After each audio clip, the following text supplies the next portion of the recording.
Welcome to Table Read Tuesdays, educational and practice reading and learning from the script of Mad Men. So tonight we read Mad Men for educational, etc. purposes. And I'll introduce you to the wonderful, skilled, very generous and supportive group of people we have here. So first, in my left corner is Clint Monroe. Hey, what's up, everybody? I'm going to be playing Dick and Pete. And yeah, still off social media. And living life to the fullest. Oh, and That's I have awesome. Yeah, I have a little air conditioning unit being delivered to me, which is awesome. So that will help. You need that in that big office of yours.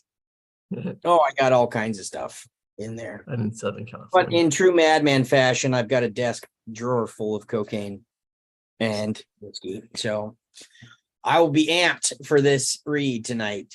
Just kidding. If there's any cops watching, that was a joke. All right, stay cool. Next to me on the other side is Angel Peterson. Hi, I'm Angel, and I'll be reading for Marjorie and Rachel. All right. And here, if you guys want to say what else you do and people can find you, feel free to do that as well. Anything you want to add? Not today, Angel? All right. Just stuff. Okay. Next, Erin Lillis. Hello, I'm Erin Lillis, voice actor. I will be playing Roger Sterling tonight. I have never seen this show, so I hope to do it justice, even though I have no idea what I'm saying. Thank you. Oh, and you can find me at erinlillis.com. Excellent. And next is Roxane. Hello, Roxane Armstrong. I'm an actor here in Central Alberta, and I am also a social marketer for a health and wellness company. I'm just kind of doing my thing over here. You can find me on Instagram at Roxane or Facebook as Roxane Armstrong. That's it. Wonderful. And next we have Kat. Hi, I'm Kat Wilson. I am reading for the parts of Bartender and Peggy this evening, and also have not seen this show, so we'll see what happens. You can find me reading on most Saturdays at the Two Households in Fair Corona, the Shakespeare reading room. Super cool. All right, next we have Jeremy Burgett. Hi, folks. I'm Jeremy, and I'm a singer, actor in the Dallas-Fort Worth area of Texas, USA. And I sometimes specialize in the parts of film production that no one ever thinks of: animal safety and extras casting. This is also a bit new to me also. Tonight I'll be playing the part of Mr. Don Draper. Wonderful. And yeah, those parts that people don't think of, so important. So thank you for doing them. Next we have Morgan Toll. Hello, I'm Morgan. I'm a SAG-AFTRA actor here in Los Angeles. I'm excited to read this. This is a show I've actually wanted to see, and I've never seen it. So I'll be excited to read it. If you want to find me, I'm on Instagram only at Morgan Elizabeth Toll. All right. It is always interesting to read something first and then watch it, or watch something then read it. So I'm curious to hear what you think in our after discussion. Next, we have Vicki Dykes. Hello, I'm Vicki Dykes. I'm an actress in Alberta, Central Alberta. And right now I'm working on a yoga show and busy with my grandchildren. Summer means they're full-time. You can find me on Instagram. I'm Yoga Grandma 7, and I'm on Facebook as Vicki Dykes. Tonight, I'm Greta, Lee Garner Sr., and Camille. That is wonderful. Wonderful. And last but never least, Heather Lee Cameron. Hello, my name is Heather Lee Cameron. I'm an actor slash voice actor. I'm a writer slash freelance journalist, and I'm an independent filmmaker. I just finished a family history research course like yesterday, and my certificate will be coming very soon in the mail. And tonight I'll be playing Ken, Marge, and Wanda. You can find me on Facebook at Heather Lee Freelancer, or you can find me on YouTube at the Storm and Latter-day Saint. All my social media links are there. Recently, I've been participating in solely fan audio plays of the Gravity Falls reads, and we were hosted by Court Jester VA and his company Jester Cast. We just started reading season 2 yesterday. They are solely fan-made reads, not profit. Yeah, and all my social media links are on my YouTube channel. And if you want to hire me for voice work or writing work or acting work, you can at heather.lee.cameron@gmail.com. Thank you. Right. All right. And with that, we will begin reading the pilot episode of Mad Men. And then we'll talk more about it and other things afterwards. So, Mad Men, written by Matthew Weiner. 1 hour pilot. Smoke gets in your eyes. Revised. Mad Men. A term coined in the late 1950s to describe the advertising executives of Madison Avenue. They coined it. Fade in. Title card. Mad Men. Images and sounds from the late 1950s and early 60s. Advertising, doctors selling cigarettes, athletes selling liquor, bathing suit models with vacuum cleaners, and most importantly, proud dads with their perfect wives and their children driving their cars to some green suburban utopia. We get a sense of the time and its ideals. End title sequence. Title card, Manhattan, 1960. Exterior Manhattan street night. Stock footage of a late 50s, early 60s Manhattan night. Time shots of vintage skyscrapers, traffic, and people. Interior, knick-knack bar. Vinyl upholstery and mirrored walls, but brand new. It's after work, but the women have their hair done and each man's tie is pushed to the top of his collar. Highballs and martinis clink under quiet music, and everywhere are the sights and sounds of smoking. Alone in a red corner booth is Don Draper. Early 30s, handsome, conservative, and despite his third old-fashioned, he is apparently sober. He is doodling on a cocktail napkin. He crosses something out, puts down his fountain pen, and taps a cigarette out on a pack of Lucky Strike. The busboy, a middle-aged black man, too old for his tight uniform, approaches. Finish, sir? Yeah. Red light? The busboy pulls out a pack of matches from the back of his old golds and lights Don's cigarette. Ah, an old gold man. Lucky Strike here. There's an awkward silence. The busboy starts to walk away. Can I ask you something? Why do you smoke old gold? The busboy seems flustered and looks around nervously. The burly white bartender approaches. I'm sorry, sir. Is Sam here bothering you? He can be a little chatty. No, we're actually having a conversation. Is that okay? Can I get you another drink? Do this again. Old fashioned, please. The bartender walks off. So, obviously, you need to relax after working here all night. I guess. I don't know. What is it? Low tar, low nicotine, these new filters? I mean, why old gold? They gave them to us in the service, a carton a week for free. So you're used to them. Is that it? Yeah, they're a habit. So I could never get you to smoke another kind? Let's say my Luckies? I love my old gold. All right, let's say tomorrow a tobacco weevil comes and eats every last old gold on the planet. That's a sad story. Yes, it's a tragedy. Would you just stop smoking?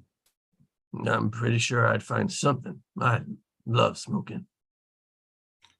I love smoking. That's very good. My wife hates it. The Reader's Digest says it will kill you. Yeah, I heard about that. Ladies love their magazines. Yeah, they do. Interior apartment, hallway later. Dawn, hat in hand, knocks on the door. He waits a beat and checks his watch. It's midnight. The door opens to reveal Midge Daniels, a sexy, no-nonsense woman about Dawn's age, wrapped in a red kimono. You weren't worried about waking me, were you? Am I interrupting anything? No, only my work. She turns, and Dawn follows her shapely form into the apartment. Interior Midge's apartment continuous. The apartment has a huge glass view of Manhattan and is decorated in Swedish modern, chrome teak, and white. In the center of the room, under a large mobile, is a queen-size bed on a platform. Midge walks to her drafting table where she is working. Dawn sits on the edge of the bed. Well, you're lucky I'm still up working and that I'm alone. How's it going? They invented something called Grandmother's Day. It ought to keep me busy drawing puppies for a few months. He holds up a few of the greeting cards that she has been working on. Can I run a few ideas past you? Midge smiles and heads to the bar to fix a couple of drinks. Does that mean what I think it means? Because I'm familiar with most of your ideas. Dawn starts leafing through his pockets, pulling out napkins. I have this situation with my cigarette account. Wow, you really are here to talk.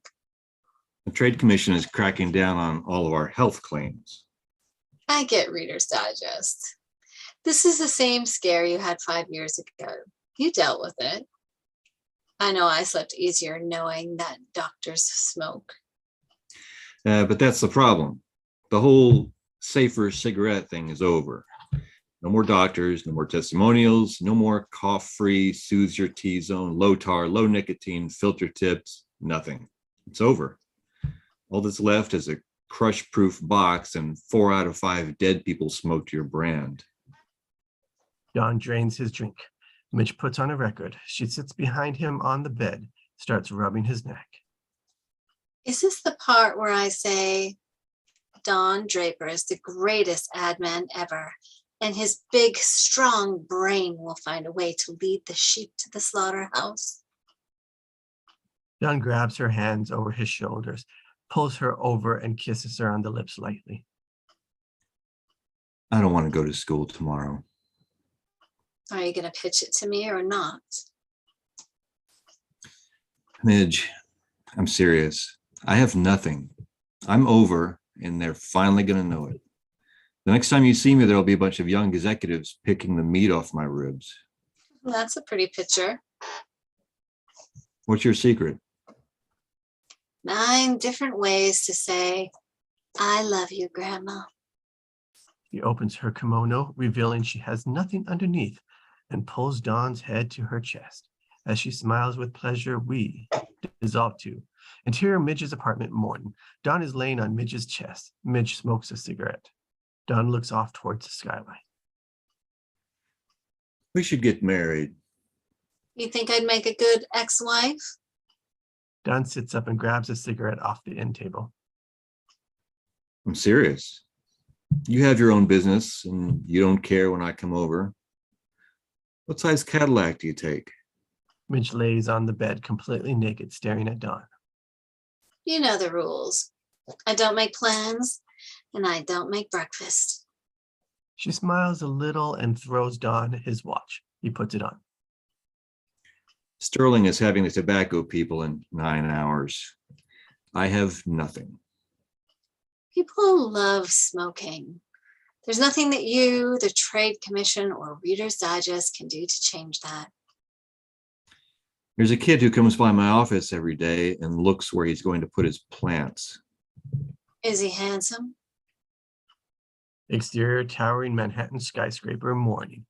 From the air, we see an elegant modern glass building. Below, the hats on the tops of men's heads swarm like ants through revolving doors. Interior elevator.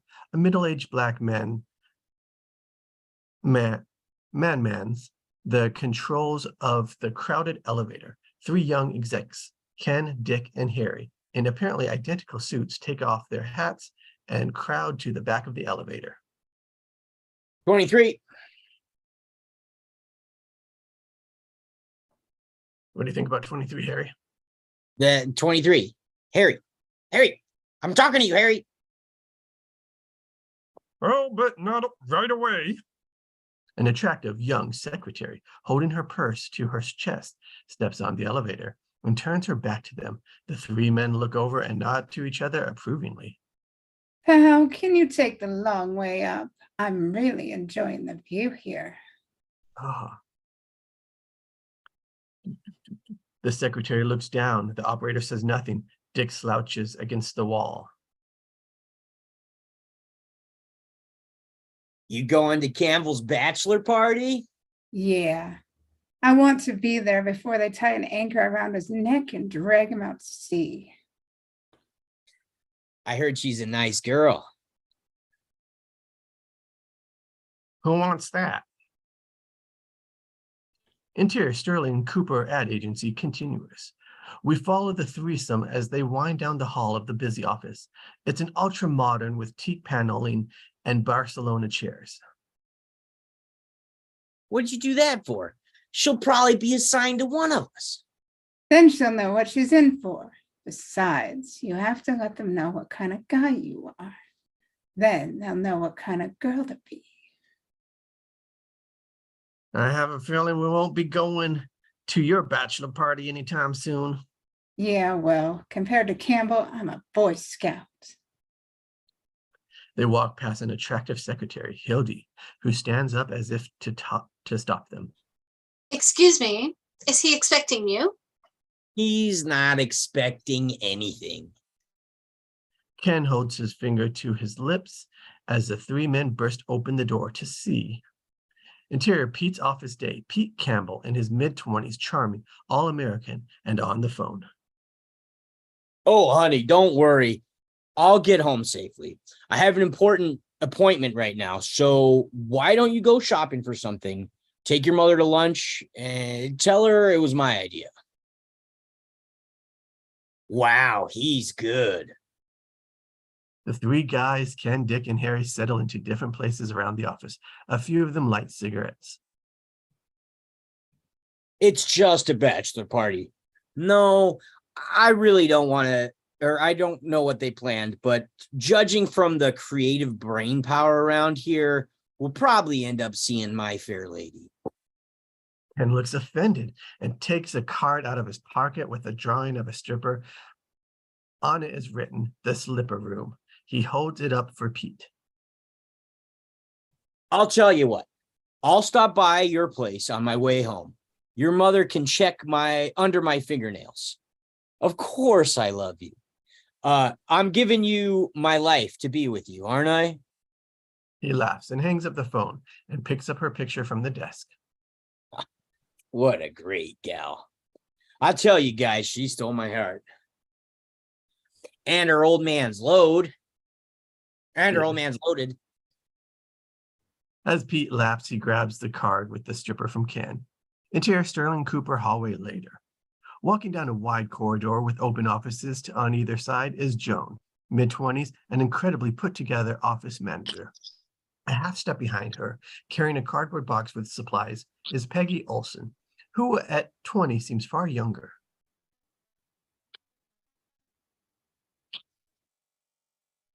Now, this is the executive floor. It should be organized, but it's not. So you'll find account executives and creative executives all mixed together. Please don't ask me the difference. Great. Hopefully, if you follow my lead, you can avoid some of the mistakes I've made here. Ken and Dick pass in the hallway. Hello, Joan. Like that one. So how many trains did it take you? Only one, but I got up very early. In a couple of years, with the very right moves, you'll be in the city with the rest of us. Of course, if you really make the right moves, you'll be out of the country and you won't be going to work at all. They push through a couple of double doors to another set of offices with secretarial desks in front of them. Joan points to an empty desk. You'll be there just across the aisle from me. We'll both take care of Mr. Draper from the time being. Peggy sits down and starts unloading her things. Joan stands in front of her, very businesslike. I don't know what your goals are, but don't overdo it with the perfume. Keep a fifth of something in your desk. Mr. Draper drinks rye. Also invest in some aspirin, some Band-Aids, and a needle and thread. Peggy whips out a steno pad and starts writing. Rye is Canadian, right? You better find out. He may act like he wants a secretary, but most of the time they're looking for something between a mother and a waitress. The rest of the time, well, go home, take a paper bag, cut eye holes out of it, put it over your head, get undressed, and look at yourself in the mirror. Really evaluate what your strengths and weaknesses are, and be honest. Peggy looks up at her, a little stunned. I always try to be honest. Good for you.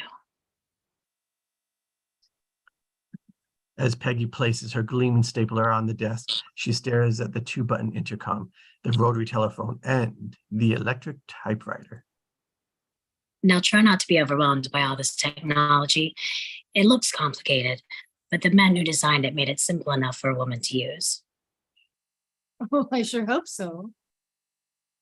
At lunch, you need to pick up a box of chocolates, some carnations, and some bath salts. I'll explain later. Oh, thank you, Miss Holloway. You're really wonderful looking out for me like this way. It's Joan. Joan starts to head away, then turns back. And listen, we're going to be working together, so don't take this the wrong way. But a girl like you with those darling little ankles, I'd find a way to make them sing. Also, men love scarves. Down the hallway comes a slightly disheveled Don Draper, followed by Roger Sterling, an elegant wasp with an incredible head of gray hair. Roger is the Sterling in Sterling Cooper advertising. As they whisk by, Joan straightens up and sticks her chest out.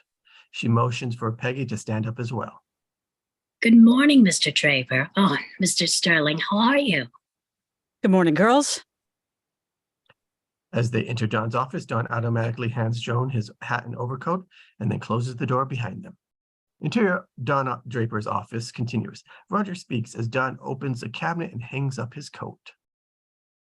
You look like $100. Long night? It's not this tobacco thing, is it?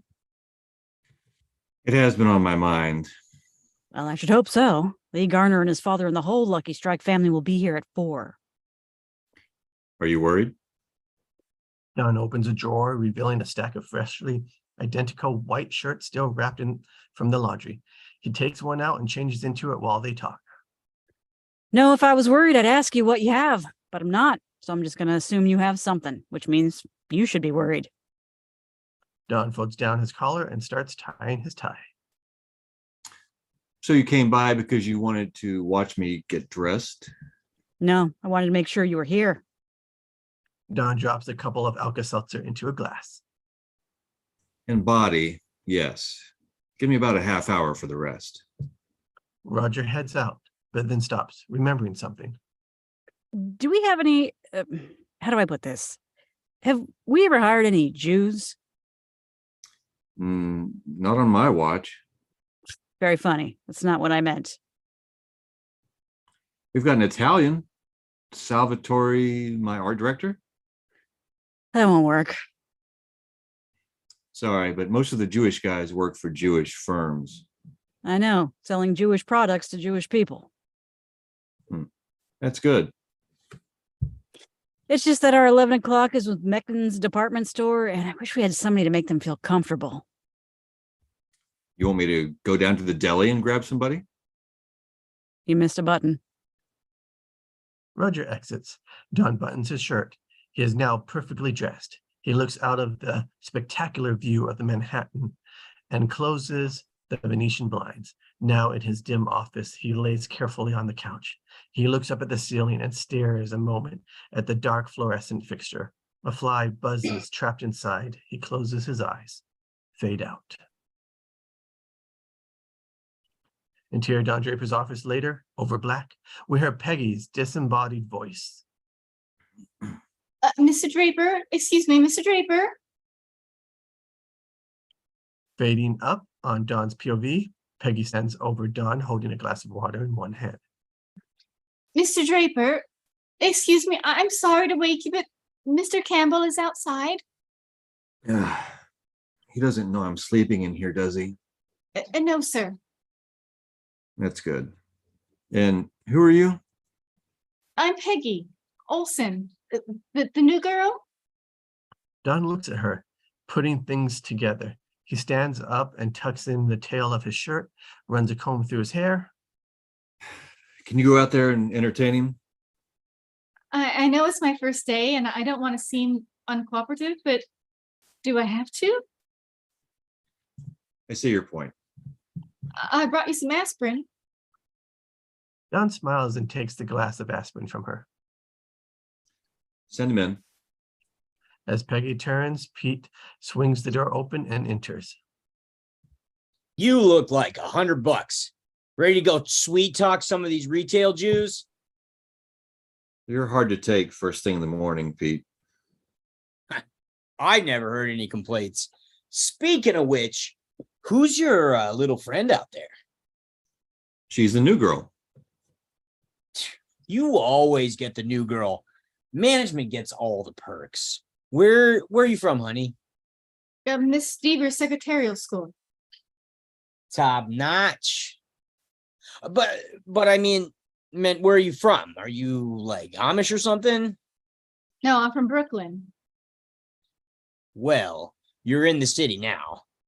It wouldn't be a sin for you to for us to see your legs. And if you pull up your belt a little bit, you might look like a woman.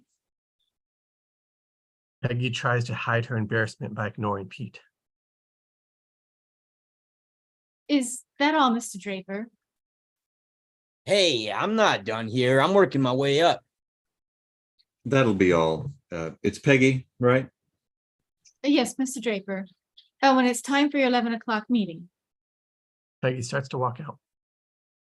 Sorry about Mr. Campbell here. He left his manners back at the fraternity house. Pete shrugs and holds open the door as Don exits. Interior Sterling Cooper hallway, continuous. Don and Pete walk down the hallway together. She's a little young for you, isn't she, Draper? The future Mrs. Pete Campbell is a lucky woman. When's the wedding again? Sunday. Did Ken tell you about the bachelor party tonight? He sure did. So do I get first crack at her? Word is she took down took down more sailors than the Arizona. How old are you? Just turned 26. I bet the world looks like one great big brassiere strap waiting to be snapped. You're good with words, Draper. Campbell, we're both men here, so I'll be direct. Christ. Are you already sleeping with her? Unfazed, Don Advertising. continues as they round the corner. Advertising is a very small world. And when you do something like malign the reputation of some girl from the steno pool on her first day, you make it even smaller. Keep it up, and if you do get my job, you'll never run this place. You'll die in that corner office, a mid-level account executive with a little bit of hair who women go home with out of pity. They arrived at the big boardroom. Don stops and whispers. And you know why? Because no one will like you. Pete is speechless. Don smiles and opens the door. Interior Sterling Cooper boardroom continuous. Dawn enters energized. Pete follows behind him, trying to smile. Inside, Roger waits with a few people, including Rachel Mencken, early 20s and stunning in a Chanel suit. Ah, well, here are our miracle workers now. You already know Pete Campbell, of course, your account executive, if you choose to do business with us. And this handsome guy is Don Draper, best creative director in New York. Or at least in the building. He holds his hand out to a young man. You must be Mr. Mencken. Roger steps in. Oh, I'm sorry about that. I'm Rachel Mencken. I apologize. I was expecting. You were expecting me to be a man. My father was too. Their eyes meet. After a beat, Dawn finally shakes her hand. And you are? Hi, Don, you remember David Cohen from the art department? Oh, of course. David, one of the rising stars here at Sterling Cooper. David smiles awkwardly and wipes his hands on his pants. So why don't we all get comfortable? And Miss Mencken, you tell us what you have in mind. Wonderful. As they sit down, Dawn leans into Roger. Very subtle. Isn't that your shirt? I had to go all the way to the mailroom, but I found one. Exterior Midtown office building, day. An old Gothic building next to the revolving door, we see a plaque, Midtown Medical Building. Interior, doctor's examination room. Peggy sits on the vinyl exam table, reading a pamphlet. It's your wedding night. Following a knock on the door, Dr. Emerson, early 40s, enters with a clipboard under his arm. So you must be Peggy Olson. Joan Holloway sent you over. Oh, she's a great girl. How is Joan? Well, she sends her regards.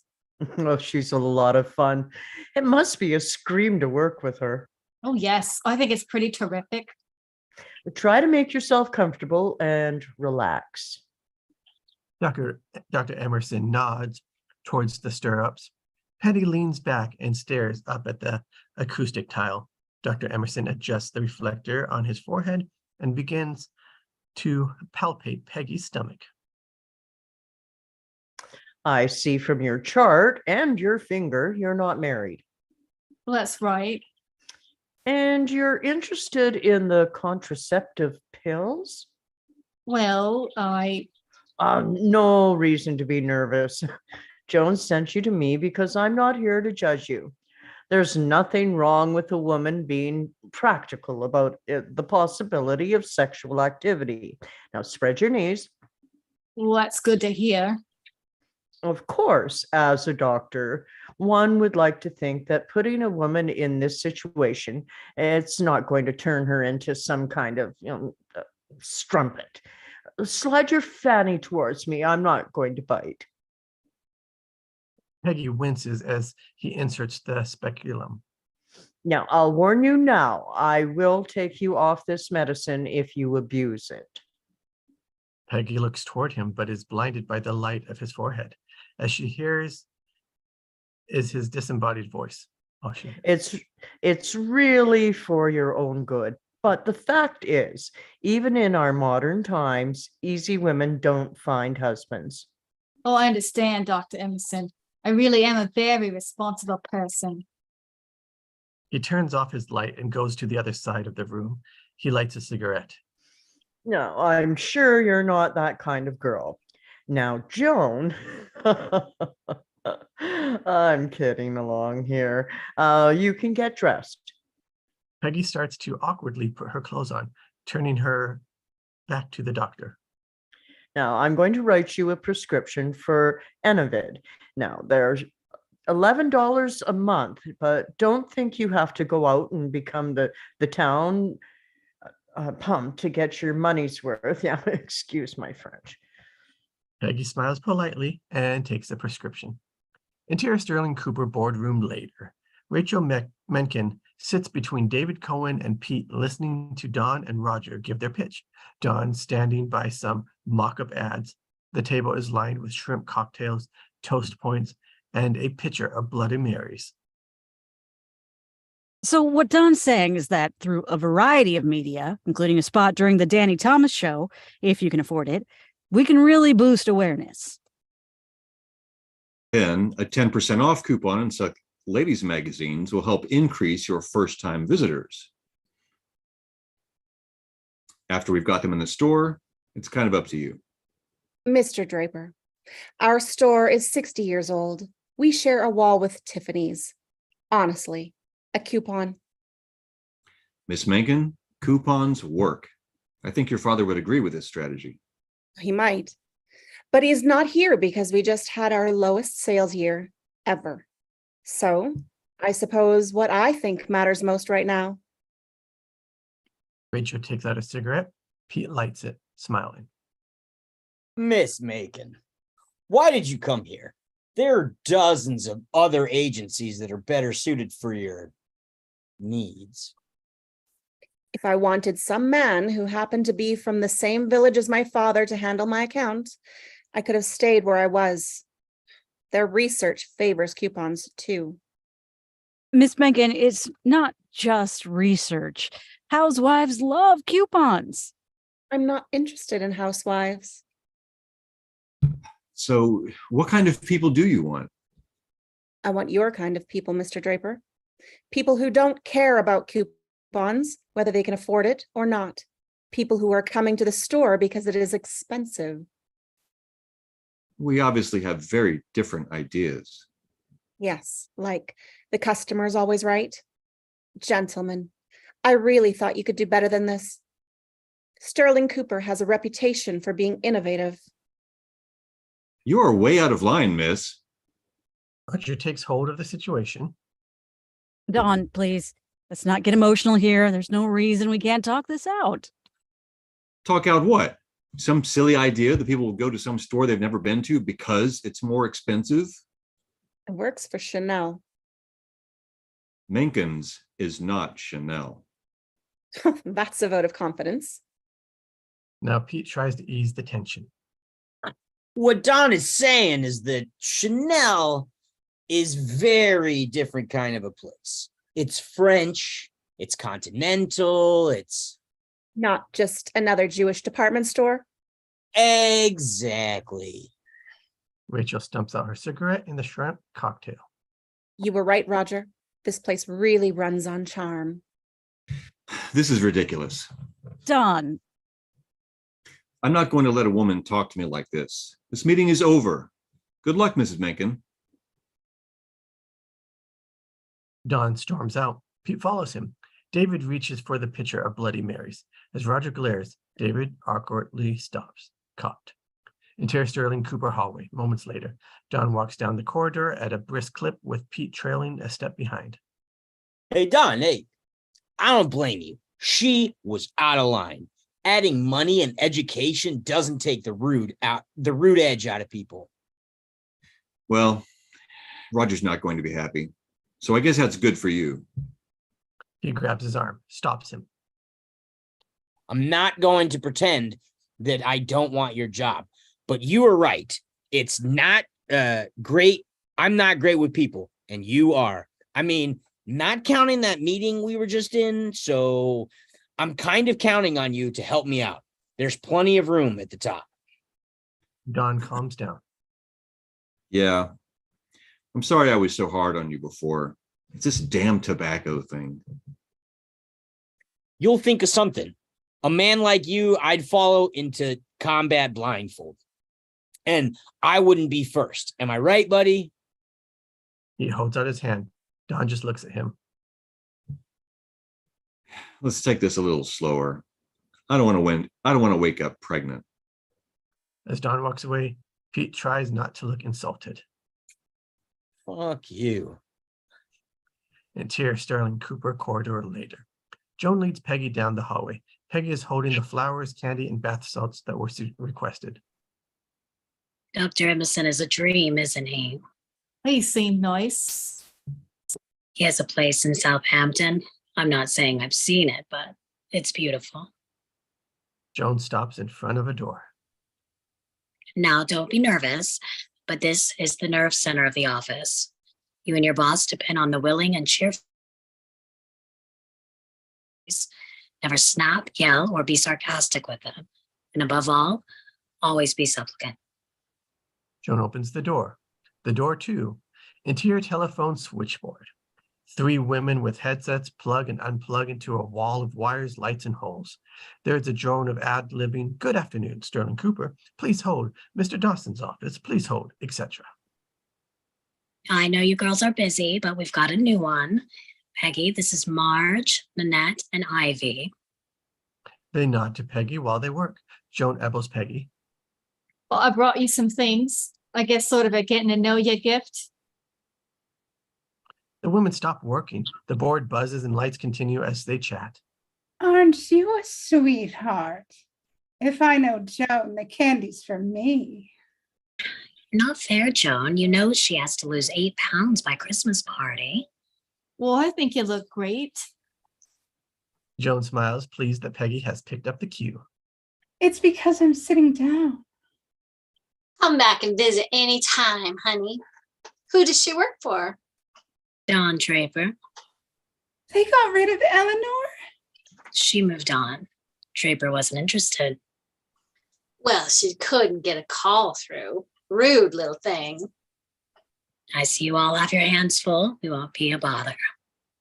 Nice meeting you. They go back to work answering the phones. You have great legs. I bet Mr. Draper would like them if he could see them. She smiles at Peggy as Joan pulls her toward the door. Interior Don Draper's office, afternoon. Don leans back in his chair, eyes closed for a moment, then slaps his face to alert himself. He opens a desk drawer, pulling out a chest exerciser, which is just a few springs and some handles. As he does, a small black leather box drops to the floor, popping open. He puts the exerciser on the desk and returns the contents to the box. We see it's an U.S. Army Purple Heart medal. He flips the lid closed. Lieutenant Donald Francis Draper, in gold on the outside. He regards it a moment and puts it back in the drawer, then taps a cigarette out, lights it, and begins to exercise as he smokes. Salvatore Romano, transparently gay, although in the 1960s, no one seems to know it, stands in the doorway with his hand on his hip like Marlene Dietrich. Ah, look at you, Gidget, still trying to fill out that bikini. Worth a try. Salvatore puts a couple of trace paper sketches on the desk. Without medical claims, all we can have is a white box with a red spot on it. He shows Don a sketch of the shirtless man in a hammock smoking. The word says, "Relax." My neighbor posed for this. Believe me, he always looks very relaxed. Of course, he doesn't smoke. I had him hold a pencil. If I know these guys, you're better off with a little sex appeal. Can you give me a woman in a bathing suit? Put your guy next to her. Oh, a sexy girl. I can do that. Give you a chance to get a real model. I love my work. Speaking of sexy girls, what are you going to do with Pete's bachelor party? I'm not really big on those things. Oh, tell me about it. It's so embarrassing. If a girl's going to shake it in my face, I want to be alone so I can do something. Salvatore opens his desk drawer and takes out a bottle of whiskey and 2 glasses. Should we drink before the meeting or after, or both? So that's it, huh? Relax. That's all we have? Don't be short with me. You're the writer. I thought it was worth a try. The intercom buzzes. Don hits the button. Greta Gutman is here to see you.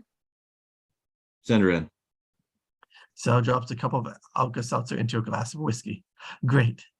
Now we have to hear from our man in research. Peggy opens the door and shows Greta Gutman, a 50-ish German national who embodies the sober world of research, right down to her bun hairstyle and clipboard. Oh, Mr. Draper, Mr. Romano. Her eyes follow Peggy as she leaves.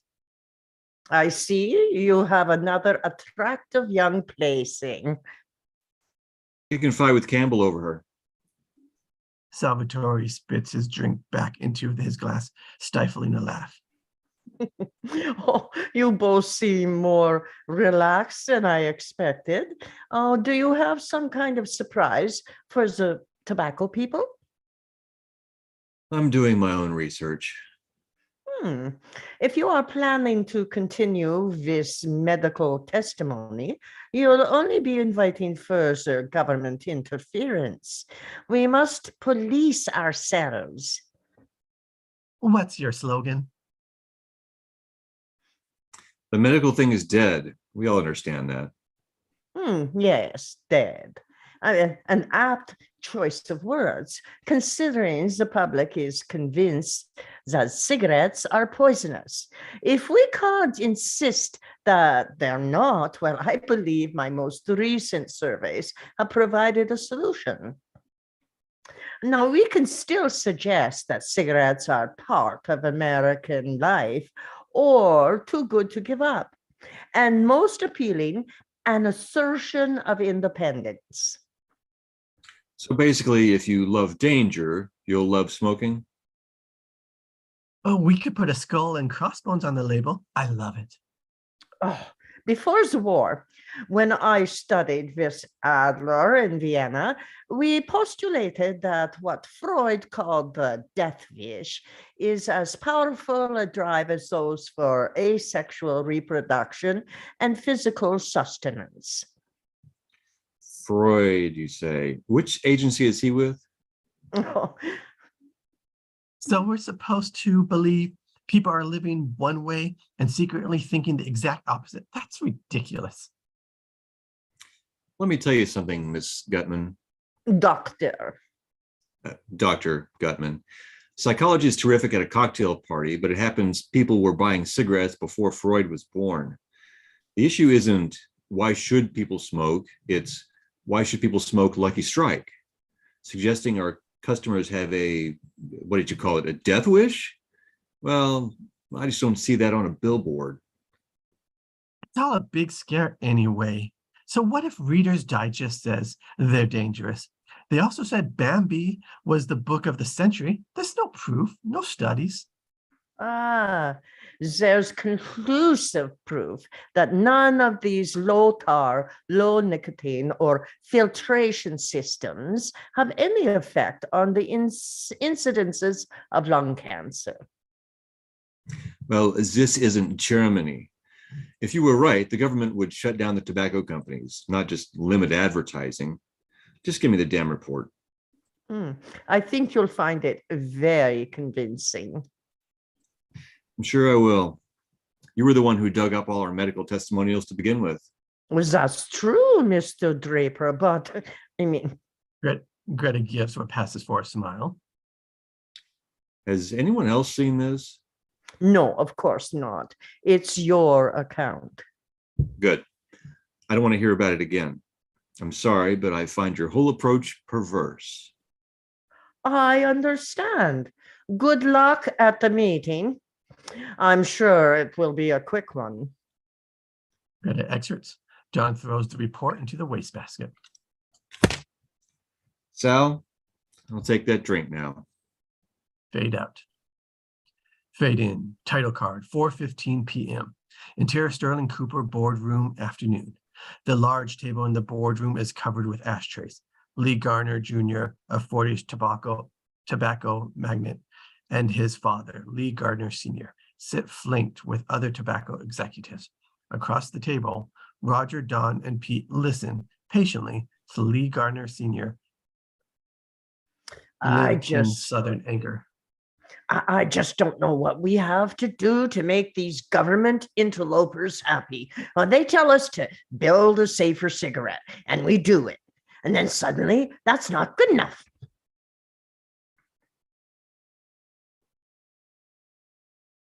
Junior. Looking. Roxane.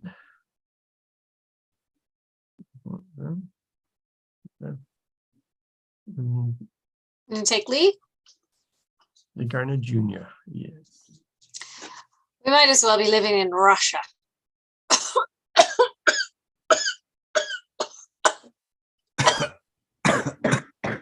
He coughs. Suddenly, a round of spontaneous coughing begins among all the people in the boardroom. It dies down.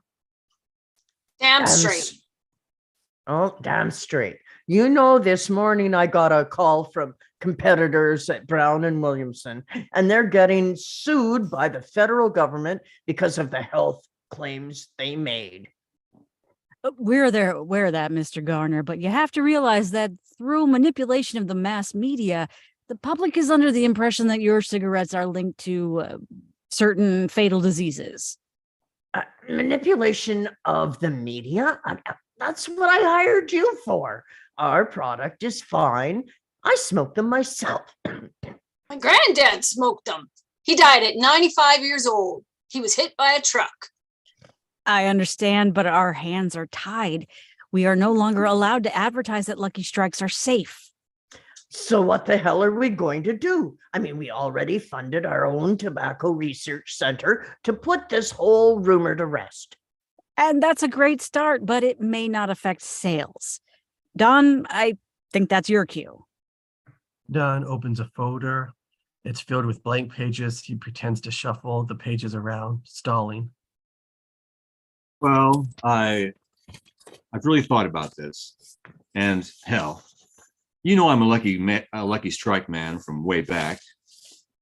From Don's POV, we see the anxious stares of all those at the table. In slow motion, cigarettes are being lit and men are exhaling. A bead of sweat forms on Don's brow. His heart is pounding in his ears. Suddenly, the silence is broken by Pete's voice. Might have a solution. Don does not seem relieved as Pete takes the stage. Roger catches Don's eye, but Don looks away. At Sterling Cooper, we've been pioneering the burgeoning the field of research. And our analysis shows the health risks associated with your product is not the end of the world. As the executives look at each other, curiously, Don sees Pete is reading from Greta's report. People get into their cars every day, go to work, and some of them die. Cars are dangerous. There's nothing you can do about it. You still have to get where you're going. Cigarettes are exactly the same. Why don't we simply say, so what if cigarettes are dangerous? You're a man. The world is dangerous. Smoke a cigarette. You still have to get where you're going. That's very interesting. I mean, if cigarettes were dangerous, that would be interesting. Roger looks around nervously to see if they're going to bite. Except they aren't. Is that your slogan? You're going to die anyway, die with us. Actually, it's a fairly well-established psychological principle that society has this death wish. And if we could tap into that, the market potential. What the hell are you talking about? Why not just write cancer on the package? Are you insane? I'm not selling rifles. I'm in the tobacco business. I'm selling America. The Indians gave it to us for shit's sake. Come on, Dad. Let's get out of here. They stand up. The bright spot is, at least we know that if we have this problem, everybody has this problem. Don's ears perk up at this last comment. He lets it sink in. Gentlemen, before you leave, can I say something? I don't know. Can you, Don? The Federal Trade Commission and Reader's Digest have done you a favor. They've let you know that any ad that brings up the concept of health and cigarettes together, well, it just makes people think of cancer. Oh, yes, and we're so grateful to them. But what Lee Jr. said is right. If you can't make health claims, neither can your competitors. Great. So we got a lot of people not saying anything that sells cigarettes. Not exactly. This is the greatest advertising opportunity since the invention of cereal. We have 6 identical companies, with 6 identical products, we can say anything we want. The men sit down, interested. Don walks over to a blackboard. How do you make your cigarettes? I don't know. Oh, shame on you. We breed insect-resistant tobacco seeds, plant them in the North Carolina sunshine, grow it, cut it, cure it, toast it, treat it. There you go. Don writes down on the board, "Lucky Strike. It's toasted." The men all look at it, not sure how to react. But everybody else's tobacco is toasted. No, everybody else's tobacco is poisonous. Lucky Strike is toasted. Roger's face lights with a slow smile of pride and awe. Gentlemen, I don't have to tell you what you've just witnessed here. I think you do. Don gathers his thoughts and lowers his voice. Advertising is based on one thing: happiness. And you know what happiness is? Don looks out the window into the setting sun, almost lost. Happiness is the smell of a new car. It's freedom from fear. It's a billboard on the side of the road that screams with reassurance that whatever you're doing is okay. You are okay. The tobacco people look at each other with understanding and relief. It's toasted. I get it. Don underlines the slogan with the chalk. As he turns and looks over at Pete's disappointed face, he smiles and taps out a cigarette. Interior Don Draper's office later. Roger stands at the bar fixing drinks. Don sits at his desk with his feet up, smoking a cigar. You had me worried. I don't know if you were drunk or not drunk, but that was inspired. He hands Don a drink. As he does, Don notices that Greta's report is no longer in the wastebasket. For the record, I pulled it out of thin air. Thank you, up there. You're looking the wrong way. So, while I've got you in the afterglow here, what do you say you reconsider this presidential campaign? I don't know. Bunting and babies, that's hard work. I'd just make a hash of it. Modesty, that's adorable. I expect significant billings on this thing. Country houses for all of us. And if that doesn't make you patriotic, think about the product. He's young, handsome, beautiful wife, Navy hero. Honestly, Don, it shouldn't be hard to convince America Dick Nixon is a winner. The intercom buzzes. Mr. Draper, you have visitors. Honey, could you be a little more specific? Ken, Dick, and Harry bust through the door with Pete in tow. We heard you saved the day. He slams down a bottle of Canadian Club. Don looks at it. Thanks, boys. I appreciate it.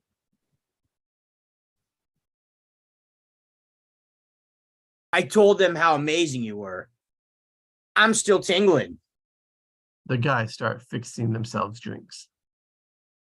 Well, it looks like you're all about to engage in a little mid-level camaraderie, so I'll be on my way. And Don, thanks for the home run. I love to come through. Speaking of that, any way you can patch things up with Rachel Mencken? Any chance you could be as charming as I said you were? Haven't you had enough of my magic for one day? She's worth $2 million. You're a whore. Roger salutes and exits. Don hits the intercom. Can she get us some more ice? Yes, Mr. Draper? Just a minute. I think this party needs to move elsewhere.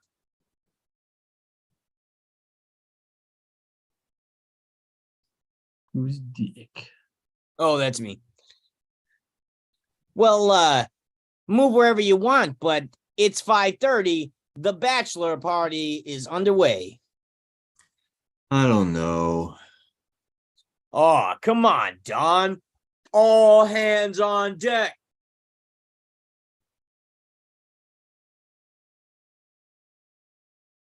Aren't you Really, gonna kid? help us give Pete his big send-off? Maybe some other time. Come on, guys. He puts down a card of the strip club. Don will join us later. Right, Don? Pete holds open the door as the guys fell out. Don looks Pete in the eye. If Greta's research was any good, I would have used it. What are you talking about? I'm saying I had a report just like that, and it's not like there's some magic machine that makes identical copies of things. I still think she was right. Peggy stands in the doorway. Have a great night, Pete. Congratulations. He shakes Pete's hand. Pete simmers and walks away. Don goes back to his desk and looks through his notes. Peggy stands next to him. I heard you were amazing in the meeting. Fear really stimulates my imagination. Well, I just wanted to thank you for a really great first day and for, standing up for me with Mr. Campbell. She puts her hand on top of his. First of all, Peggy, I'm your boss, not your boyfriend.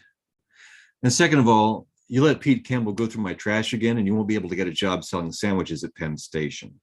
Well, he said he left his fountain pen in here. I didn't know. I hope you don't think I'm the kind of girl. Of course not. Now, go home, put your curlers in, and let's start fresh again tomorrow. Peggy starts to head out. Oh, and Peggy, I need you to place a call. Interior of the slipper room.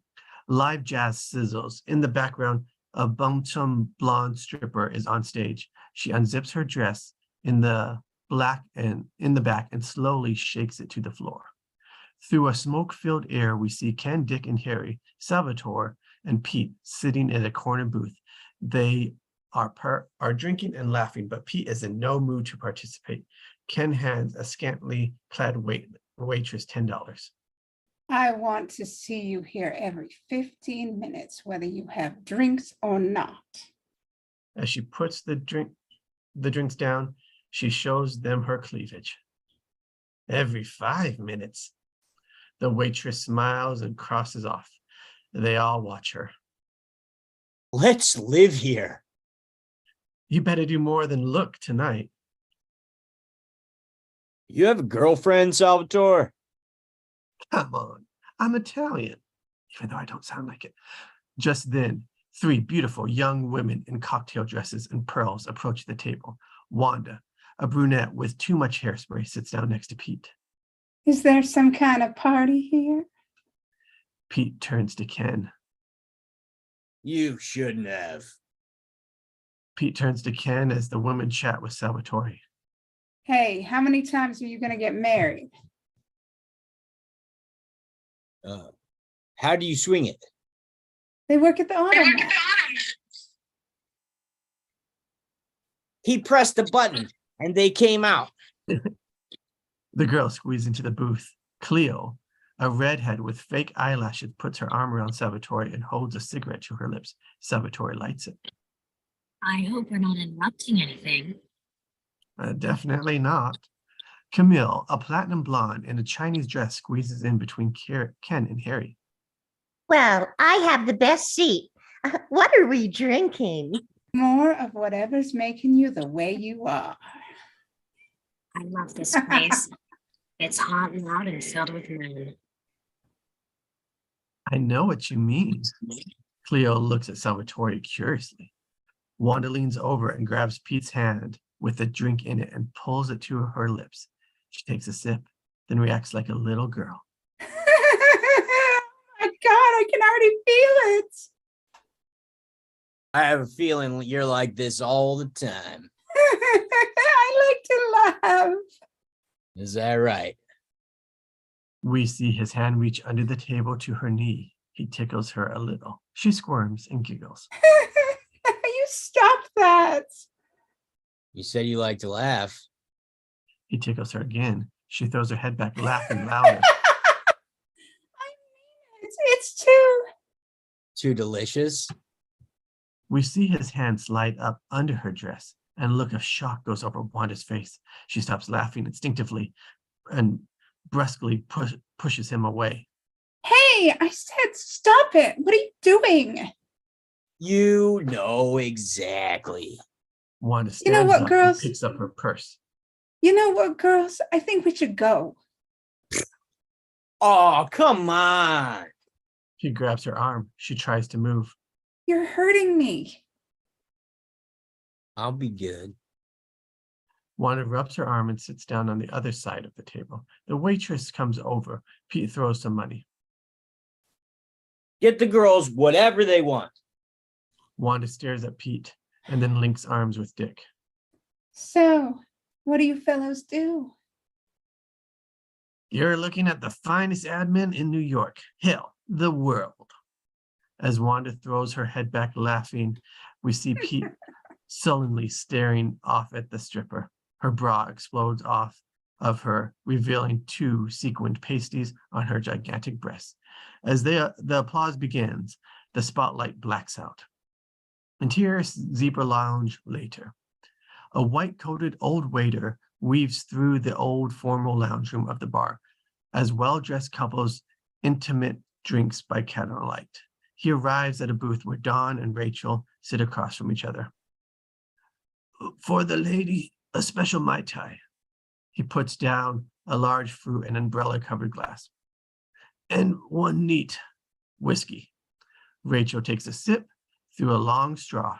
She is stunning. Her diamond earrings sparkle in the darkness. So you're going to ply me with drinks and convince me what a terrible mistake I'm making? That is quite a drink. You got in trouble, didn't you? I shouldn't have lost my temper, and I certainly shouldn't have treated you like anything less than a client. Apology accepted. Dawn smiles and offers her a cigarette. She takes one. So you understand? Well, now I do. It was refreshing, really. I mean, actually hearing all the things I always assumed people were thinking. I'm really not as bad as all that. I was under a lot of pressure. Another account. It doesn't really matter. No, it doesn't. So without making things worse, can I ask you a personal question?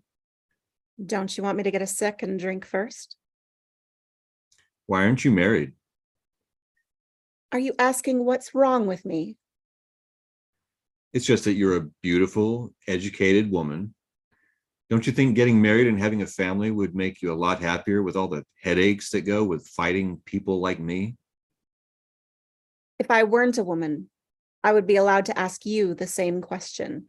And I suppose if I weren't a woman, I wouldn't have to choose between putting on an apron and the thrill of making my father's store what I always thought it should be. So that's it? You won't get married because you think business is a thrill? That, and I've never been in love. She won't get married because she's never been in love. I think I wrote that. It was to sell nylons. For a lot of people, love isn't just a slogan. Oh, love. You mean the big lightning bolt to the heart where you can't eat, can't work, so you run off and get married and make babies? He looks at Rachel and smiles. She doesn't smile back. The reason you haven't felt it is because it doesn't exist. What you call love was invented by guys like me to sell nylons. Is that right? I'm pretty sure about it. You're born alone, you die alone, and this world just drops a bunch of rules on top of you to make you forget those facts. But I never forget. I'm living like there's no tomorrow because there isn't one. Rachel just stares at him with a long, forgiving look. I don't think I realized it until this moment, but it must be hard being a man too. Excuse me? Mr. Draper. He Don. corrects her. Mr. Draper, I don't know what it is you really believe in, but I know what it feels like to be out of place, to be disconnected, to see the world laid out in front of you the way other people live it. And there's something about you that tells me you know it too. Don nervously reaches for another cigarette and lights it. I don't know if that's true. You want another drink? No. But you can tell your boss that you charmed me. She stands up and turns her back to Don. He helps her on with her coat. So I guess we'll be seeing each other again. I'll be back in the office Monday morning for a real meeting. She turns to face him. They're very close. Don looks at her. She's luminous. I'd like that. Interior Peggy's apartment building hallway, night. Pete, in his top coat, stands in front of an apartment door, leaning his head against the wall. He's obviously drunk and knocks on the door. A young woman, Marjorie, in a pink housecoat, opens the door, holding a toothbrush. We're not buying anything.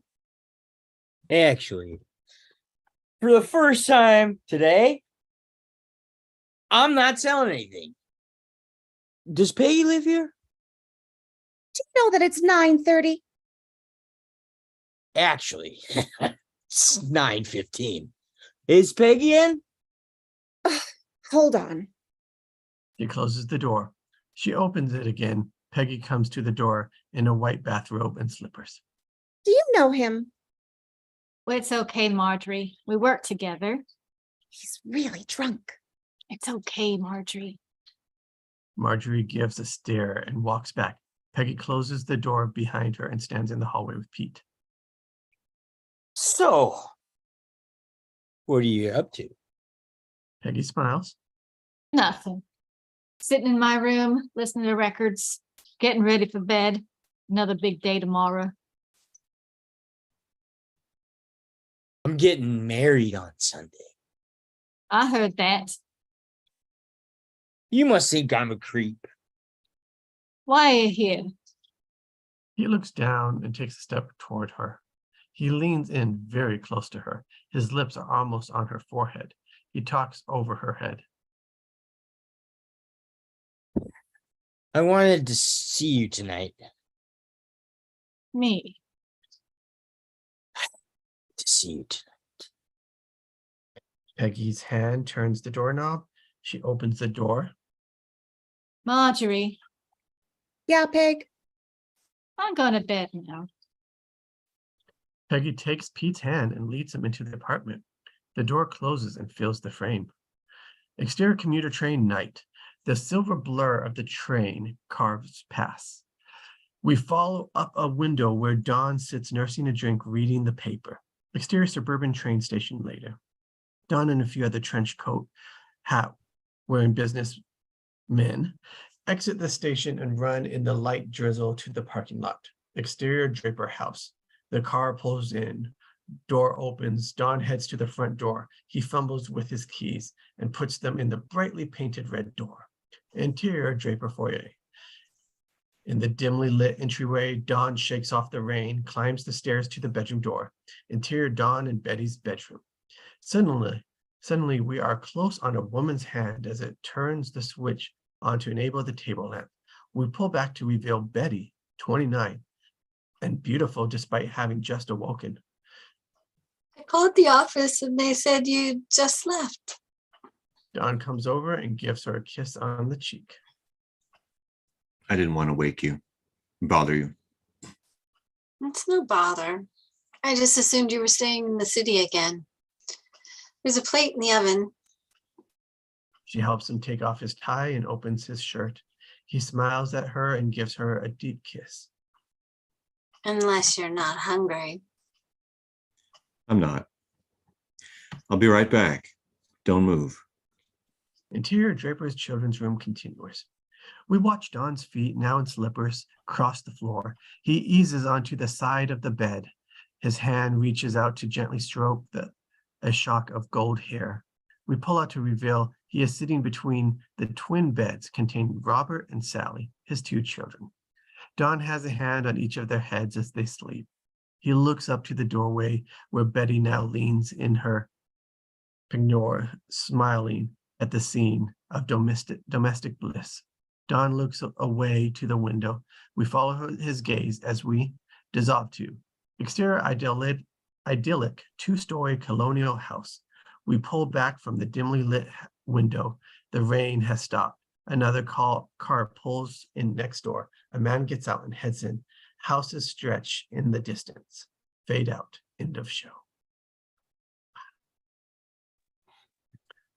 All right. That was the pilot episode of Mad Men. Ooh, good job, everyone. Vicky, I can't tell if I like your evil mastermind voice or your stripper voice better. I like her or Dr. the, German. like little girly voice that she did. Or your German. I don't remember the stripper All voice. Can you do trades. that again? Actually, can you talk from now till the end in the stripper voice?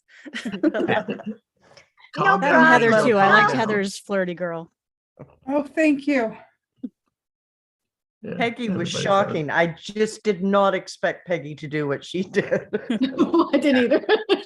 Well, getting into the Yeah, after so- discussion, as the character, why do you think the character did that? What do you think their motivation was? That they just wanted the guy, or that they're doing it for work promotions, or some other reason? Probably to get the most out of those pills. It's $11 a month after all. Were they effective already? That quick? That's quick acting. Actually, they don't act that quickly, so it's very risky. But Peggy might not know that. Yeah, she Yeah, wouldn't. especially at that time. Well, everything was stronger in the 50s too. So Oh yeah, it Sure, had for straight full throttle. cocaine in it. yeah. I mean, lewds came out in like what they were like really big in the 70s, 80s, right? And those things were heavy duty. I don't even think you can get anything close to it these days. What are I'm they? cynical. I think that Quaaludes? I don't know the show. I bet she's smarter than she looks, and she's trying to trap him in some way. Yeah. Playing the Yeah, I game. like that. Yeah. Well, there was that line that Joan said, something about if you're lucky, you don't have to live, you can live out in the country and not have to work or something if you basically if you hook one of these guys. Yeah, but he's the one getting married tomorrow. Is he the one you really want to trap? Oh, No, that's why I don't think she's like trying to trap him into like a mistress thing. It's she's trying to play the game, you know? Hmm. And what do you guys think of hearing that perspective from the woman back then, of like what, from her perspective, the goals of women at that time were? Do you feel like that's I'm honest? just like, oh, thank God I didn't live then. Yep. Yep, they did talk that way. oh boy. But interesting about Peggy, because I'm not watched the show, but I know Peggy was played by Elizabeth Moss. Mhm. And I know that her character goes on to be pretty important. So I think she Mhm. was trying to play the game. Oh, cool. I And haven't if seen anybody needs to leave, let us know. If anyone needs to go to the restroom, grab a drink, just go ahead and grab it and do it. And We'll you- be here. Back in a minute. Mhm. Don Draper. Oh, I hadn't seen that picture before, the Mad Men Avenue and John Draper Way. That's cool. All right. Other guys' thoughts on this time period, the screenwriting, the acting, any of it? I think they did a really good job of placing the time frame in the dialogue and just the actions. Like I busted up laughing when the dude throws some Alka-Seltzer in his whiskey. Hell yeah. That's 50s as could be, you know what I mean? Like that doesn't happen these days, you know. No, you got your glass of water for that, you know, and your Brita filter for that water. And then I missed the tail end of it. But what Peggy was at a gynecologist, right? And then he just lights up a cigarette in the room after he was just inside her. Like how like that was just pure comic genius. Like when he was sitting there writing it, he was like, I want to have a doctor smoking. Like, what is the most horrific thing you could think of for a doctor smoking in the room, you know? But I mean, that was the time. I mean, your teacher would probably smoke at a grade school, you know, around kids. Not actually in school, not in class, Not in no. school. Okay. Not in class for sure. In the teacher's lounge. And they tied into Yes. that, like within the story, that it could have been this ad agency's team and the research they got from Greta that cause doctors to smoke more or smoke there and stuff. Like, hey, it's safe. Doctors are doing it. They do even mention that doctors smoke in the dialogue. So Yeah. No, it's super funny. Like, one of the things that they said is just as true then as it is now, right? The tobacco industry funds its own research project to say that the tobacco is not dangerous. I mean, I was reading an article, what was it, like a year ago, about how fracking has no negative impact on the environment. Like, drilling down and pumping toxic chemicals that break up rocks has no harmful impact on the environment. Like, really? And then you flip to the back of the research pamphlet and it says, paid for by Exxon, and you're like, yeah, of course. Yeah. There's a book I recommend to everybody. I don't remember the name of the author, but it's called Bad Science. And it's literally, I mean, it's about bad studies and why studies are bad, and it goes in, it has a lot of these historical examples and stuff like that. And it's about how, the news media, like most journalists, are not good at science. And so they just kind of accept whatever, it's a really good book if you want your eyes opened about how stuff is sold to us. Super interesting, right? Because, like, if you get into the whole idea of propaganda, which is ads, but also news in general, right? Like, a person's job is to work with words and to interrogate people and figure out the truth, right? That's their ring. And then you put an expert on there whose ring it is to be in a laboratory and study, right? And then you put the two of them together, and the news anchor, it would be like, taking a farmer and putting him in the ring with Mike Tyson and trying to call it a fair fight, and so you get these things where they set up these dynamics, and then it looks like the anchor knows what he's talking about because he's more professional in the way that he deals with people, when in reality it's just that's what he does all the time. To be fair, Jeremy, to be fair, writing itself is a science, and you have to go to school in order to learn journalism, to learn how to tell a story ethically and in the proper way, and learn about the ethical implications and the implications in general of telling specific stories. So that's a little offensive to say that. Oh, I was journalists don't know that. That's a little offensive to actually say that journalists don't know science, because I myself am a journalist and I've been doing this since I was 17. So I kind of know that it's a science. I'm educated in it. Sure. I was a journalism major in college. I'd said most journalists today, I mean, it's just not, I don't remember what specific topic this was about, but there's just been so many times where it's like the science on something is complicated, right? And they'll release a study that says, what if you hear this one food will increase your chance that you get cancer by 100%, right?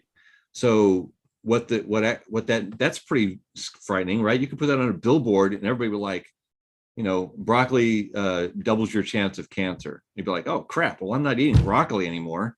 Well, what the media and the journalists, who got that, this has been filtered, it's been filtered like 10 times before it gets to that point, when in reality, the actual study was something like out of 50,000 people who ate 2 handfuls of broccoli a day,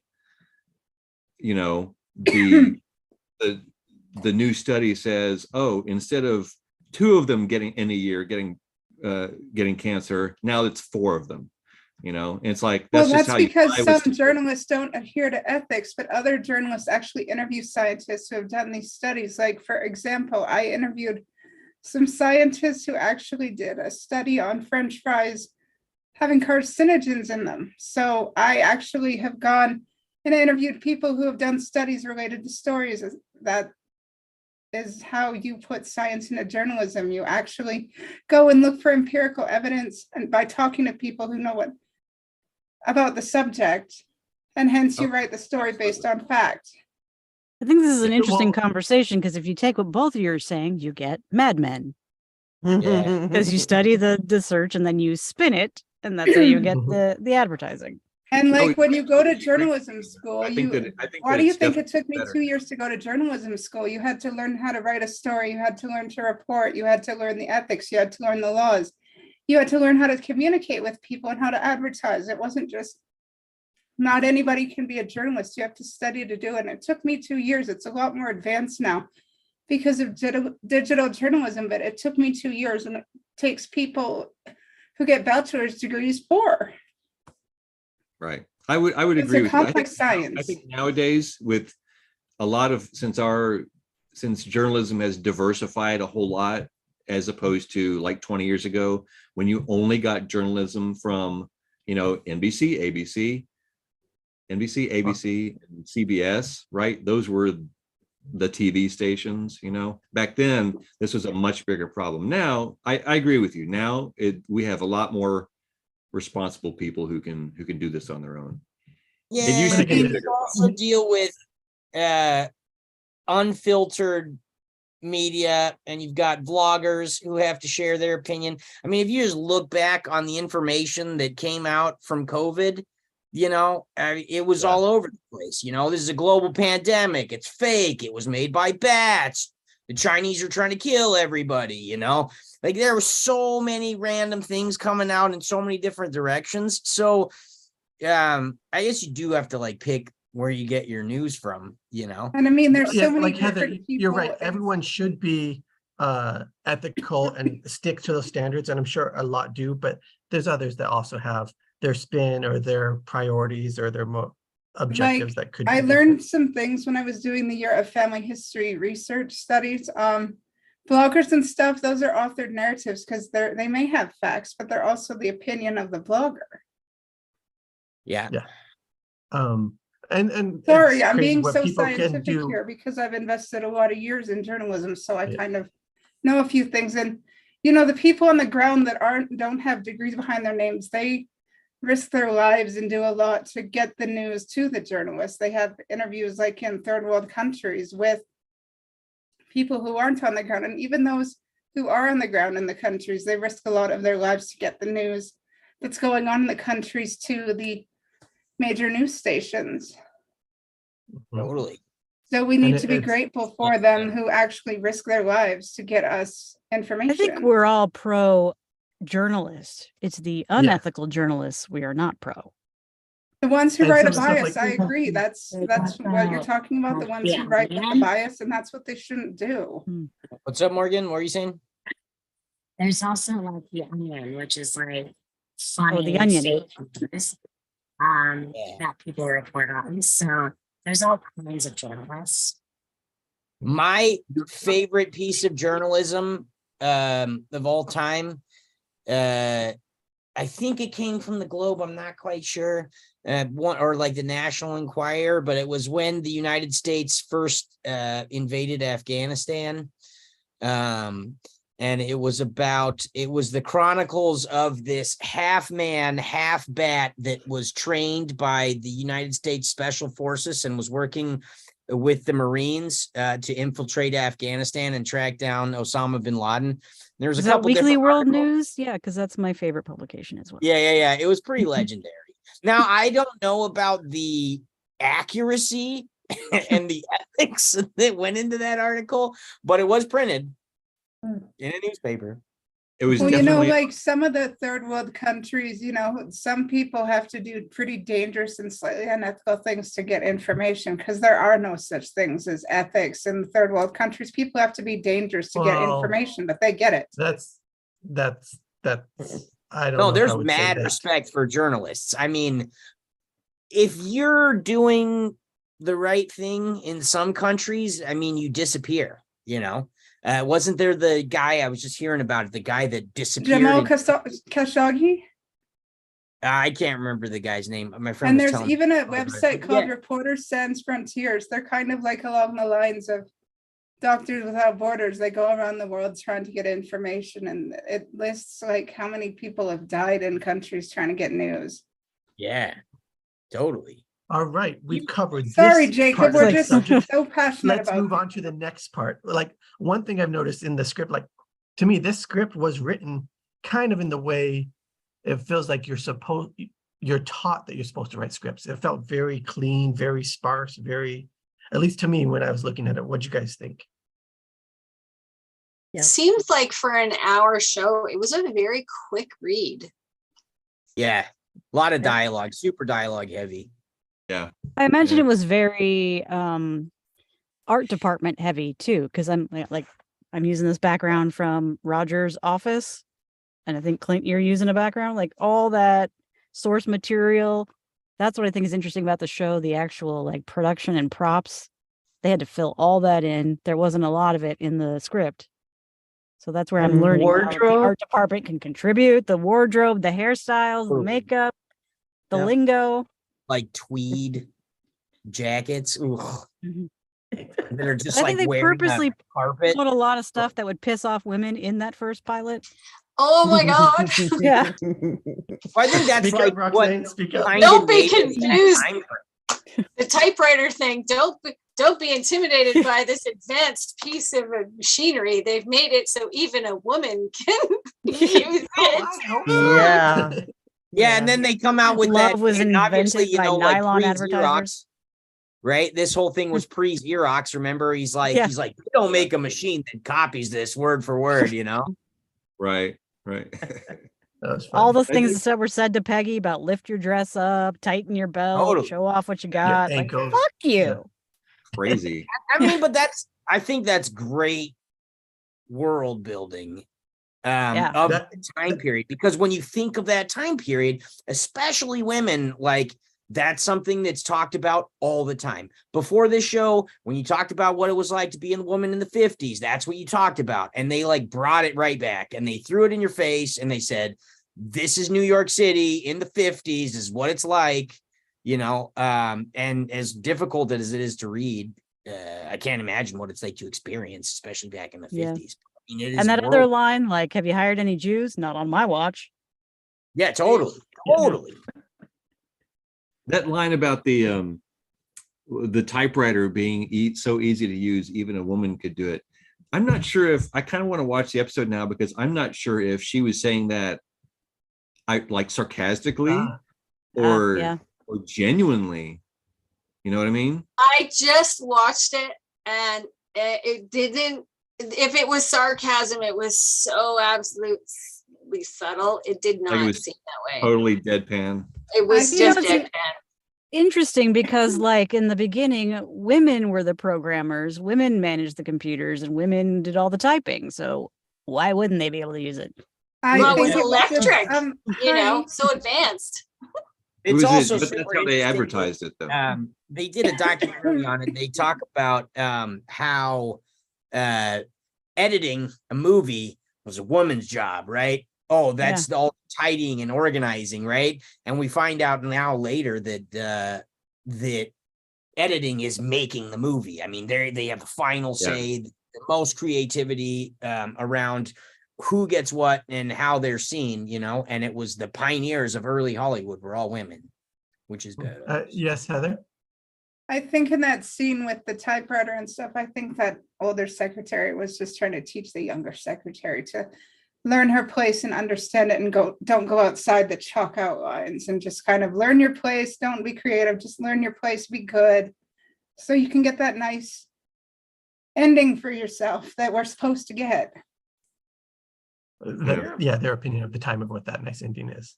Yeah. And Yeah. I don't, Many again, myths I've to not heart watched it. So I think that Peggy ends up one of the advertising people. Like, I think she grows out of being a secretary because she's creative. I believe so. We won't say believe more, she's but I the- believe so. yeah. We'll have to watch it to find out. I will have to watch it to find out. But But Which yeah, I I think think is with, like what Roxanne was saying, I think she was serious at that time. Like they were both serious. At least that's how they were trying to convey it within the show context. I think it also like serves as a great juxtaposition for later. I mean, I haven't seen the show. What you guys are saying is that there's a bunch of strong female characters that come out of this show, right? So writing this, knowing that that's where he wants his characters to go, it seems like a pretty decent spot to really harp on how these women need to only conform to these certain standards and just be nice little happy people who just do what they're told by men, right? So that when they come into their own, it's a huge story arc and transformation. Yeah, Well, it you makes know, me the wonder if when he pitched the pilot or whoever, when they submitted the pilot, did they also submit a document that was like, don't judge me on my view of women. Actually, I'm making them gonna arc. Yeah, Like, I know it sucks now, but like, no, promise, it's gonna get Yeah. better. I swear this is the 50s, man. This isn't contemporary. Yeah, for sure. Well, the thing that struck me most about Peggy's character, at least, was that scene where she's in the doctor's office getting contraceptives Oh my because God. it's the 1950s, right? And the Comstock laws and things prohibited unmarried women from getting contraceptives unless without the permission of their parents until the 1970s. So she had to be getting these either with her parent permission or illegally. And so the fact that she's out there and they show the particulars, I mean, my own mother couldn't get contraceptives except, when she's, married, unless you're also married and you have permission of your husband to get them. I mean, the laws for contraceptives and women in the United States in the 50s and 60s are very, very strict. And so the fact that They're she's also, out Kat, getting them, it shows a lot about her particular character anyways. Totally. That she's like Doctor actually says, hmm, sorry, the doctor actually says more than once that Joan arranged it, that it's Mhm. okay because Joan arranged it. Oh, And that's why she sent her to him specifically. Yeah. Kat, it's like reflecting basically on what's going on in the United States now. The women are having to like rely on the men for permission to have control over their own bodies. And it's quite sad. This is reflecting on the modern times, this script. Yeah, very relevant. today. Unfortunately. Yeah. Yeah, one that's I think thing- part of Peggy at the end bringing him, like she's just spent the whole day being completely objectified, and I couldn't imagine being in a position, standing in an office, having a guy critique me from my toes up, and then be like, "Well, I'm not done yet. I was just getting to the top."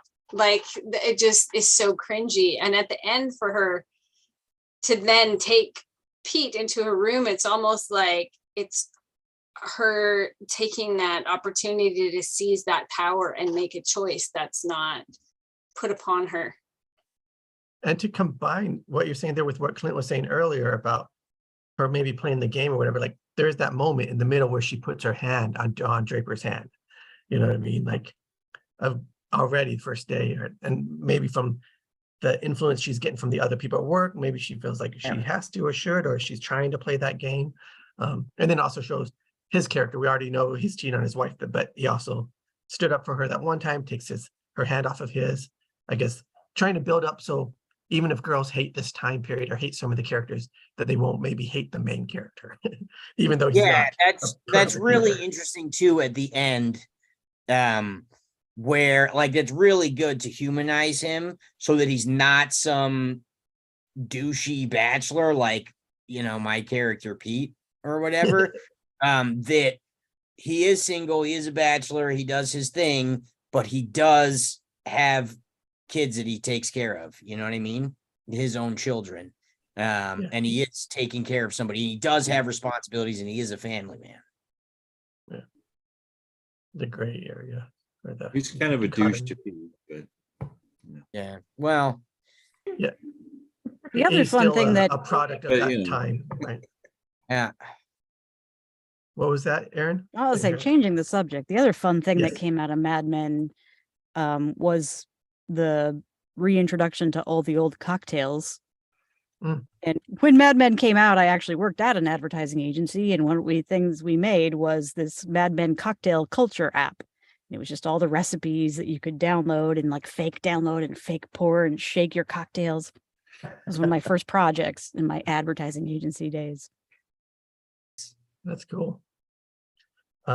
One small thing I wanted to share. That from the apple juice script. right there. yeah, I was going to say this is just apple juice, by the way. Yeah. Yeah, I've been drinking kombucha. I can't even show you. Classic trick. Jacob, what did you want to share? It was going to be, thank you. In the script that it felt like properly used, like oh, did I miss it right here?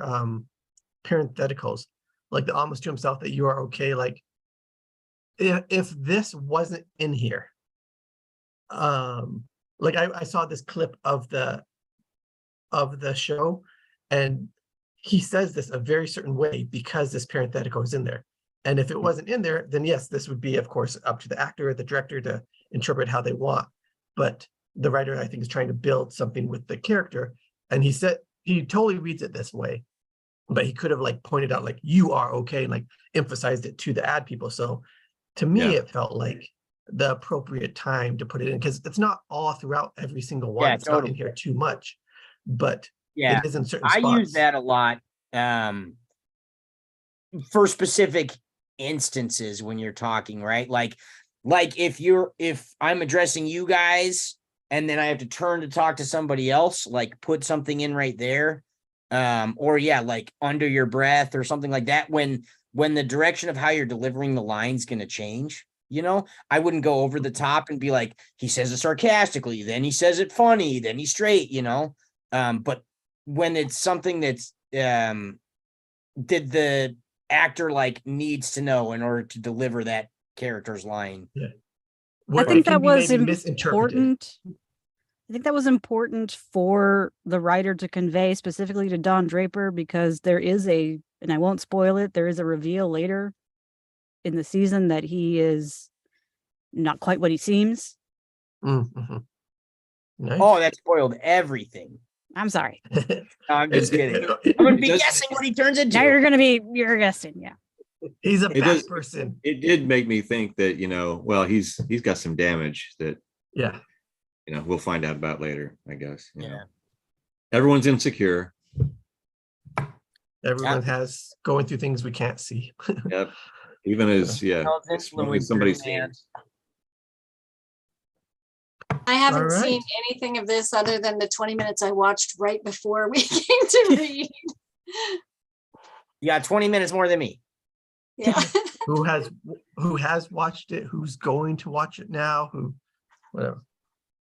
I saw this. I would this was the like to only watch episode of Mad Men that I've ever seen, but it was like, I don't know, 7 or 8 years ago or something. So I barely remembered any of it. I was gonna try and look it up if I had time, but I didn't get home in time. I think it's interesting how how different this role is for John Hamm than like anything he'd been doing previously. And a lot of people that come out of SNL kind of continue in the same vein. And this is like a very different Was he in SNL before this? Is he like roots in the I comedy? thought he was. Improv? I know I know he he was, was an more acting comedy. Yeah, he's definitely more comedy. That's how I he know started. he was originally not going to get cast for this because they didn't think he was handsome enough. Damn, they messed up. Yeah, and then the ladies were like, let's revisit this. Yeah. Yeah. Fire that casting guy. Let's get somebody who's got real good taste, I don't know. I would have voted for Patrick to take Don Draper. With that salt and pepper you got going on, Jacob. Yeah. You're I was doing like, it. Patrick the character? Oh. Patrick from SpongeBob. Thanks. Was it Patrick Swayze? All right. Well, I think we're getting to that time. Anything anyone else would like to say before we wrap up? I just want to point out and put all your minds at ease that in classic newscaster tradition, I am not wearing any pants. I am also not wearing pants. I got the memo. I'm wearing shorts. No, I can't see. Am I the only one in pants? I'm wearing pants. Sounds like it. Classic voice actor. Well, everybody, that was broadcast to you live. Taylor From No Pants Studios. From No Pants Studios. Hell yeah. Well, It's just party. as It's a No Pants party. I'm sorry, you can go for it. anyway, as Jeremy was saying, since he brought up newscasting, I think news, even if they don't create a bias and produce honest news, they're always coming up with a way to make the news appealing. as they tell the story so people will tune into it or read it or whatever. Yeah. And that's In always a America, good they thing, make it as long as they scary. tell the proper story, as long they can make it look appealing to readers or viewers. That's okay. Mhm. Totally. Like all about use the misleading keywords headlines. or just or use key images or photos or whatever to draw people in. Mhm. That Yeah, bothers total me. I art hate form. the clickbait bait titles so Oh much. yeah. Have you seen but- Don't Look Up? There's like Yeah. one character whose whole job is to make the clickbait titles. I think that was that. Here, I Well, got some the line clickbait for you guys. You think the they're line that hiring? got my attention. Here you go, Norman. There's your clickbait. Oh. All right, there's our thumbnail. Puppy invades right there. office. That's why we need Just ethical that, don't do journalism. that. That's why we need ethical journalism, like, because, you know, good stories can be told in creative ways as long as they're ethical, you know? Yeah. Yeah, totally. Unfortunately, I we totally give agree people with what you. they want and what they go after. And I know we- it's sad. Some people choose not to be ethical because they'd rather be popular than honest. Well, we definitely do live in a society that popularizes being the bad boy and the bad girl. Now, And but that's not always a good thing because that kind of lifestyle can catch up to you. Unfortunately, it's all a ratings game. It's about money. It comes down to money. It is what it is. It's how the world runs. Yep. They got to get viewers Well, for if the you guys have advertising. ever You have to watched have it. ratings. So I heard Anyways. I heard it said earlier today, I'd rather deal with the repercussions of being honest than the repercussions of being dishonest. Here's to honesty and Wise ethics. words from Yoga That's Grandma 7 coming at you. I think those are good words for us to leave Nice, on. Vicky. Wait, can you say All that right, in the you stripper guys. voice though? Absolutely. Here's Let's to just an hear like honest some living. Confucian sayings in the stripper voice. It's so funny. All right, everyone. All right, puppy. guys. Have a great week. Stay Good night. mad. being lucky. You just had a haircut. Bye. Cute. You look